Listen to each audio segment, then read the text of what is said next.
وشاب نشأ فی عبادت اللہ، وہ جوان جس کی جوانی اللہ کی عبادت میں گزری۔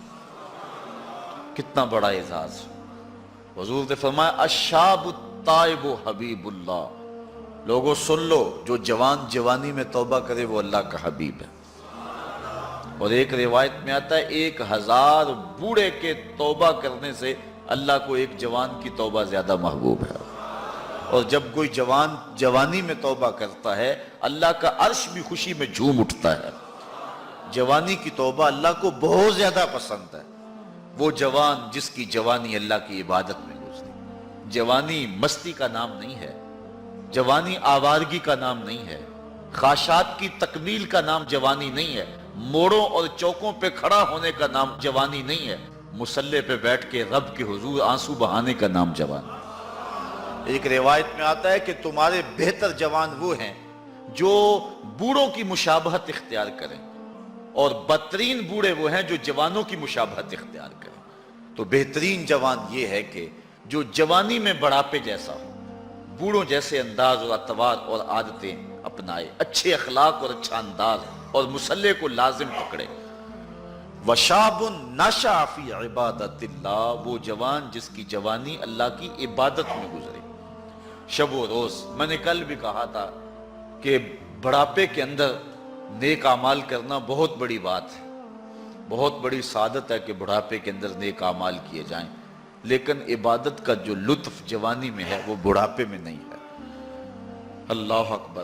اللہ تعالیٰ جل شانہ جوان کی توبہ کو پسند کرتا ہے، وہ جوان جو اللہ کی عبادت میں ہو۔ وشاب نشأ فی عبادت اللہ، وہ جوان جس کی جوانی اللہ کی عبادت میں گزری۔ اب عبادت کا مفہوم بہت وسیع ہے۔ ویسے بہترین عبادت نماز ہے، بہترین عبادت الصلاۃ، نماز ہے، اور حضور نے اس کو اپنی آنکھوں کی ٹھنڈک قرار دیا۔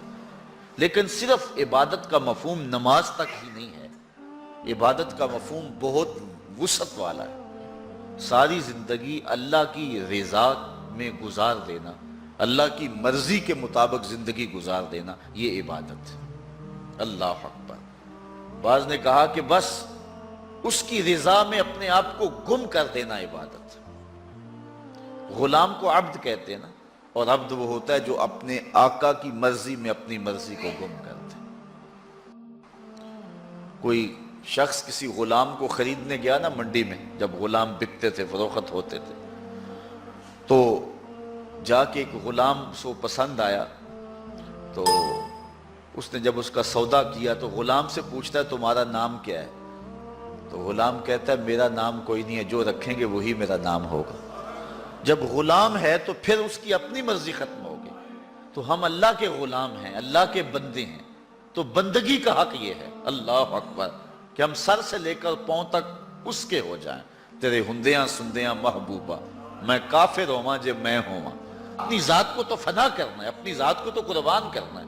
وہ جوان جس کی جوانی کے حسین ایام، جس کی جوانی کے خوبصورت لمحے جبکہ بانکپن تھا، جبکہ خواہشات کا ہجوم تھا، جبکہ تمنائیں اپنے عروج پہ تھیں، لیکن اس نے سب کچھ اپنے رب کے لیے قربان کر دیا۔ سحری کے وقت اٹھ کے مصلی بچھایا اور آنسو بہائے، اور اللہ کے حضور عبادت کرتے ہوئے اپنی رات کو بسر کیا۔ ایک روایت میں آتا ہے جو دن کا روزہ اور رات کی عبادت نہیں کرتا اس کو ایمان کی حلاوت ہی نصیب نہیں ہوتی۔ ایمان کی ایک حلاوت ہے، ایمان کی ایک مٹھاس ہے، ایمان کا ایک مزہ ہے، ایک سرور ہے۔ وہ کس کو نصیب ہوگا؟ جو دن روزے سے گزارے گا اور رات مصلی پہ گزارے گا، اپنی آنکھوں پر حیا کے پہرے بٹھائے گا، اپنی سوچوں کی پاکیزگی کا سامان کرے گا۔ ورنہ جوانی آئی اور گزر گئی، اور اپنا قیمتی وقت ہم نے برباد کر دیا۔ جس طرح ہر چیز کا بانکپن جوانی میں ہوتا ہے، عبادت کا جو سرور اور عبادت کی جو لذت جوانی میں نصیب ہوتی ہے وہ زندگی کے کسی اور ایام میں نصیب نہیں ہوتی۔ اس لیے حضور نے ارشاد فرمایا کہ وہ جوان وشاب نشأ فی عبادت اللہ، وہ جوان جس کی جوانی اللہ کی عبادت میں گزری، جب قیامت کے دن کوئی سایہ نہیں ہوگا، اللہ اس جوان کو اپنے عرش کا ٹھنڈا سایہ نصیب فرمائے۔